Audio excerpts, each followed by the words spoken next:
Hey guys, welcome back to the channel. It's the Jade Gemini. Hey, today I'm super excited to go ahead and bring you a review of this guy right here. It's a knife that I've gotten a little while ago, and I've definitely had a lot of time to get it in my pocket, get some use under it, let things kind of wear in and, take it apart, just different things like that. So I can really give you a full-on comprehensive review. Since this is a full review like normal, I'm going to talk about what I like, what I love, what I dislike, and if it applies, what's rubbish about this, the Giantmouse Riv from their Ace series, which is their common production line, not their limited run version. Before we do that, though, let's go ahead and get some size comparisons out of the way with some knives that I'm sure a lot of you have had experience with. So first is, of course, a knife that probably everybody has held or has in their collection, the Spyderco Para 3. So as you can see, the Spyderco Para 3 is sort of a mid-sized knife, mid-sized small knife. This guy is not large at all. Another one is the Benchmade Griptilian, or in this case, the Ritter Hogue. So again, there it is aligned at the pivot, and as well pushed to the very end of the knife, not the bead. So again, this is a small knife. And then another one to take a look at as well is the Victorinox Alox 93mm Pioneer, or in this case, my KL92 Victorinox made Dutch Army knife. So even smaller than that Swiss Army knife, so definitely is a small knife, and we'll kind of get into that with its size. Oh, always close it because I just love to close this knife. The one thing also that is important to get out of the way is the width of the knife. So if we look at the butts, you can see that the Giantmouse is just about perfectly the same width, maybe just no, I'm going to say it's about the same width at the very thickest point, but this whole entire knife is contoured. So once you get to the contoured side, you can see it's quite a bit thinner. When we actually look at the thickness of the knife, you can see that it is quite a bit thinner at the thickest point, and then even halfway through the stock, they just about match up, and then it does thin out at that tip. So that's some size comparisons out of the way. Let's go ahead and jump right into our Giantmouse Riv. So first thing to like about this knife is the, let's start with the blade steel. So the blade steel itself actually is Elmax, which is a steel that I feel like had a bad rep because ZT, unfortunately, when it first, not first, but when it did become a little bit more prominent in the knife world a couple years ago, for sure, they ended up having some with not such a great heat treat. So because of that, it has definitely ended up going ahead and getting a bad rep. But I've seen Elmax heat treated correctly, and it is an insane, amazing steel. It ends up going ahead and showing a decent amount of toughness, definite edge retention, a good amount of stainlessness, and the sharpening like any modern super steel. But if you don't believe me, there's a Dutch Bushcrafts knives, which I love those guys. Definitely go ahead and subscribe to their channel if you are not. But they basically take an Elmax fixed blade, beat it through a pan, look at the edge, and it is way better than you would think a knife, especially because a lot of people just say, oh, Elmax is just like M390, right? I don't know if that's necessarily true on the toughness scale. So that's the first thing that I love about this knife. The next thing I love about this knife, I'm saying love. You can tell where I'm going with this already. But the next thing that I like about this knife is the pocket clip. It has a wire pocket clip, but unlike some wire pocket clips that are a little bit thinner, a little bit flimsier, this is a little bit more stocky. It feels rigid. It doesn't really move around much. It has good retention in the pocket, and it has a deep amount of carry. It's not the deepest, but it's still really good and flush in the pocket with just being so small anyways, an insane amount, not an insane amount, sorry, that sticks out of the pocket clip. The next thing that I really like about this knife is just how it carries. I mean, this knife is small, right? But it actually ends up going ahead and tucking right in the corner and disappearing, especially with it being contoured like that. It just carries so well. I also love with this knife is the fidgetability. Or again, like this knife is the fidgetability. It is really great, especially with the thumb hole. You can spidey flick it, you can flick it open. Some people complain about the detent on this knife. I haven't really found that that's the case. Maybe if it gets a little dry, it does get a little bit hard to operate the flipper tab. But whenever I actually started with the Kaiser Splinter, which is a knife that doesn't have a lot of area to touch. So I really had to learn, basically with my first, titanium premium style, with the, super steel and everything, Framelock back, 5 or 4 years ago, that, I basically put my middle finger on the pivot and my other, thumb on the pivot, so it's nowhere close to that, and then I fire. So I don't really have a problem with pushing the lock bar and increasing the detent pressure. So that's a thing to go ahead and keep in mind, but I think that it's amazing for fidgeting. Also, the acoustics of this knife is just amazing. If you listen to it, if you hold it just right and you close it, it makes this, like, instead of it just like a click, it makes like a ding, like that. It's such a great knife to fidget because of the acoustics. Also, something that I like about it is just how smooth this knife is.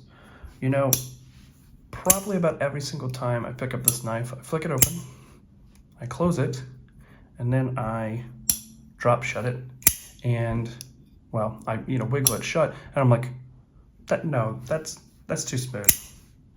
No, it is 100% rock solid. But how in the world?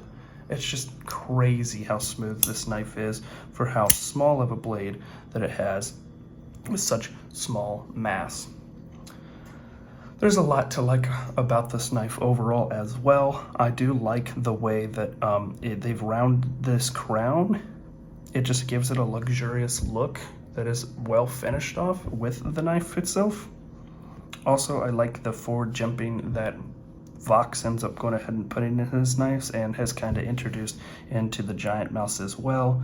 Again, if you just kind of set your finger back here where it would normally be, it's right there as a traction pad, or you can dig in, for some nice detailed work.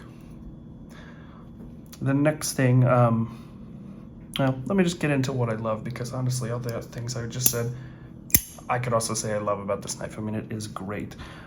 So what I love about this knife first is the design, right? So I would probably say for 3 to 4 years, I've really liked Vox as soon as I saw his designs. And recently I've started looking at Anza's designs, and like some of those might even be my grail where I like more than some of the custom Voxes. He is such a amazing maker with fit and finish and work all around. So one thing I've always wanted is a titanium Framelock Vox knife, and an older knife. If you check back in the channel, one of my first knives, I actually ended up going ahead and reviewing the Boker F3, and I really was impressed with the way that everything aligned with that knife. The little attention to details, right? But learning a little bit more about knives over time, things like that. One thing, that knife is almost unusable. The pressure that is on the lock bar is just way too much. It's also on Teflon washers, so it's not really the easiest to flick out. And then there is sharpness on the actually on the opening surface as well as the lock. So in short, long and short of it, I've always wanted a Vox titanium Framelock, right? And I kind of felt like it was the forbidden fruit. Vox is one of those makers that he makes a lot of great designs, but sometimes he'll make great designs with someone like CRKT, where it's like a steel Framelock and it is in 8CR13 MRV, or maybe it's in D2, but it's made out of like Grivory with an aluminum backspacer, or maybe it's a cool design, but now it's a slip joint. Or again, it's made with a Boker, but the quality just isn't there. This is perfect in every single way, and one reason is it's made by Riot, which I definitely had my eyes opened with the Pena that I reviewed. And Riot just has a way, even though it's a Chinese knife, and I've said time and time again, I have absolutely zero. If anything, I'm kind of the opposite when it comes to, supporting and kind of defending when it comes to, people from Asia, right? I'm just like, let's just drop that there. But I have no problem with it being made in China. And with Riot, they almost have like a soul to them, where some Chinese knives do kind of feel like that. Even though they can be perfect in a lot of ways, they just kind of feel like meh after you use them for a while. But this, just every single time you pick it up, just feels so perfect and so done right, and so much attention to detail with the knife. It's kind of like the knife I've always wanted, except it's small. And that's the next thing that I love about this knife, is that usually I wouldn't like a knife that is so small, but it's been said many, many times that Vox knows how to make a knife that is small, feel capable, and that is definitely so true. And I carry this, although it is tiny, when you actually look at it with something like this, right? Even though that's the case, this just locks into your hand beautifully, just has amazing ergonomics. All things that I love when it comes to a knife itself, and that Vox does really well, just finds a way to make things ergonomic. And it is kind of a perfect blend of Anzo as well. I'm saying Vox a lot, but a lot of these attention to details, they sort of share. You look at the knife itself, you have this rounded area here, you have chamfering around the opening hole, you have this cutout in the lock bar. Also, always like when knives hide the lock bar stabilize, or the interface steel insert, as well as the over travel stop on the outside. It just looks a little bit more premium when it's hidden on the inside. There's just so many things that they've just done right. They've knocked down all the edges 360 around the knife, and again, it's fully contoured. It's just amazing in hand. So it's kind of a mix of just design, because it is, Vox. It's kind of like the forbidden fruit that I've been waiting for forever. I finally got in my hand, right? As well as it just being an ergonomic gem and being contoured and locking into your hand. And sometimes I do find, even to get a little bit more reach, I hold it like this, and there's no real problem with that, right? It is a small knife, but I never really wish for more when I'm carrying this. The next thing that I do love about this knife is the fact that it is a laser beam of a slicer. It is so incredibly thin behind the edge. I know I've said that before, and there are certain knives that are thin behind the edge, but like this is not, right? This is a perfect blend between a working edge, but it slices okay because it's almost a full flat grind. No. This is insane thin behind the edge, and couple that with one of my favorite blade shapes, this sort of mid spear point. I mean, I saw this as well with the Pena Yorkie that I ended up going ahead and reviewing, where you had a full flat grind on that knife, as well as this sort of mid spear point, or modified sheep's foot, as it would sometimes be called. It's just great. The way that it just sort of has this flow and design as well, where it sort of humps right here, that locks into the palm of your hand, and then just sort of your thumb curves down. I mean, I could go on forever about this knife. Okay. This is my favorite knife I've ever owned. There we go. That's a way to put it in a video, right? I've owned Microtechs, I've owned Henders, I've had Chris Reeves that I've had in my hand. And again, those knives are really great for certain people, but this is something I think I've been wishing and hoping for. And what I love about this knife is that I wouldn't really have asked for it in a small size, and I'm glad that they made it in a small size. This is not just a biblio that's been shrunken and a Framelock added. They've changed a lot of things to this, which a biblio is another Giantmouse. It's a little bigger, but it's a liner lock that they just have done perfectly, and I personally love it. I've talked to some people, they don't like the smaller size, but for me, I think it's mighty capable, and the benefit of it just disappearing in your pocket and everything is all why I am just a fanboy of this knife. What I dislike about the knife,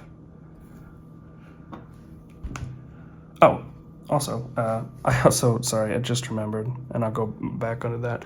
I don't know if you can see, come here, ray light. Nope, I'm carrying the O-light today, that's fine. They actually put Vox, Anzo, and then the Giantmouse symbol in there, milled. Just another cool little attention to detail that, yeah, you can see it there. That I just like that. Also note out that this is something that I made kind of myself. I bought 2 knives because the normal one wasn't perfect. It had titanium, and then it had a superconductor brass on the back. I didn't want that. I wanted full tie, so I actually bought 2 on Black Friday, disassembled them, made one that was micarta and brass, sold that, and then I have the full tie guy right here. So you won't be seeing this, at least as of now, on their website. Something to keep in mind. What I don't like about this knife, I mean, really nothing. I mean, it does have a thin tip, but again, that kind of goes along with this being a perfect EDC, knife, which, again, kind of goes to what I love.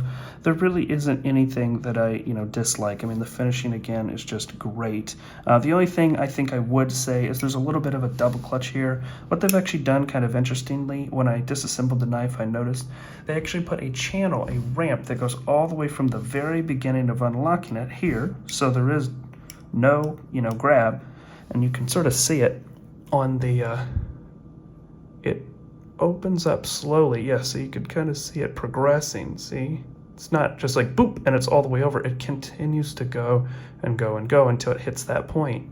There's a long ramp for the detent ball, which is great. Again, if you're unlocking it and pushing it all the way close, there's really no point at which you hit like a firm wall. But what that does do is if you try to do like the one-handed like this, and then you shake, you just saw that, hits with your thumb, the flipper tab, you shake, and then the ramp and the pressure from the lock bar actually sometimes will put it back and lock the knife again, right? So I've kind of gotten used to doing like this instead, memorizing where that point is, where it's off the ramp and it's just on a flat per the blade, and then shaking it loose with the incredible smoothness that I talked about before. Again, it's just something you have to learn. Again, it's a neat feature, but just something to keep in mind. Also, definitely felt this way on the biblio, and I do sort of feel this way better, but again, the detent is better than the Italian-made stuff here because it is made by, Riot and done so well, but it's a tiny flipper tab, and it is quite, you don't get a lot of leverage down, so you kind of have to prime, with some friction, and then pull back. And again, some people were just like, I would just forego even having the flipper tab. I don't like the way it feels. It also doesn't give a lot of leverage, so it's not the most fun flipper out there. I do like flipping this knife because it just adds another, again, fidgetability, sorry, I was just missing that, to the knife, which of course is what I use a knife just about more than anything for, is just saying, ooh, that's really neat. I like all this stuff, right? And then also just fidgeting the knife and hearing the acoustics and the way everything feels, and just holding it in my hands and getting like endorphin rush, like that's so well made for the human hand. Yes, you know what I mean? Instead of, cutting. So that is one thing just to kind of keep in mind. Sometimes I'll slip off and it'll kind of hurt your finger, right? And then again, like I said, it will, if the detent ball is not lubricated, it's even easier to slip off of there, has a firmer detent, but you just oil it up and it comes right back to life. I mean, other than that, when it comes to anything rubbish, absolutely nothing about this knife whatsoever. Oh, well, I would say I dislike, you just have to be mindful. This drills right into tie instead of there being like a Chicago screw or something inside. It directly bolts into this here. Now it's done really well. There's actually a alignment pin for structure and alignment, and then the 4 screws, so it's really robust and well done, but it is getting right into the tie, so you just have to worry about that, not stripping it, things like that. Also, the other one goes right into brass that originally came on this, right? So definitely something to kind of keep in mind with the knife. Maybe I would have liked to see like a still a D-shaped steel cylinder that these screw in from both sides and sandwich. But again, I almost feel like it maybe is more robust just going right into the tie. And other than that, I think that's really the entire gamut of the knife. I mean, another thing I love is just frame locks in general because they are simple. They're just 2 slabs, a backspacer or standoffs, and then a blade. So it's really easy to disassemble, put it back together. And I've also loved that I've set this knife once with blue Loctite and it's just stuck there. I don't have to worry about it. Oh, I didn't get it enough. I have to, apply Loctite 3 times and then it stays. And I've just done it 1 time and it has never come loose with the screws, knock on wood. And so I like a knife that I just set and forget and it just goes and goes and goes. So that's basically the long and short of it, the review in total. Again, big praise. It's my favorite knife of all time from probably 200 knives that have been in my possession and used, and buy-sell trade and the addiction that craziness is. I would definitely recommend, checking this out. It might not be for everybody because it is a little smaller. And I almost feel like they'll never make a medium size because I kind of feel like unless you like liner locks, which I'm not a huge fan of, to be honest, unless it's something kind of like this that's a little bit of a different, you're not your standard liner lock underneath there. But I almost feel like it would destroy, sales of the Biblio if they made a titanium frame lock that is the size of that. So I kind of feel like this will be your option for a, Vox style, and, with, of course, the amazing flair of Anzo as well, knife. So I would try it out. If you can pick one up new, or you can actually pick one up, for sale, definitely get it in your hands, try it out, see how you like it. I think you would be surprised. Again, it's not for everybody, but it's definitely for me. So I hope you ended up going and enjoying this review. One I definitely wanted to make, but as I love this knife so much, I wanted to really, really get some use out and just make sure I get every single piece of this ironed out. Of course, if you did like this video, I'd appreciate it if you have a like as well as a comment down below. And of course, if you do want to see more stuff like this, hit that subscribe button as we are so close to 1,000 subscribers, our next biggest goal. Of course, I also appreciate you taking time out of your day to watch this video, as there's just so many amazing content creators out there, and you've decided to sit down and watch me. So I really appreciate that. Of course, I hope everybody has a great weekend and a prosperous start to their new year. Take care. Peace.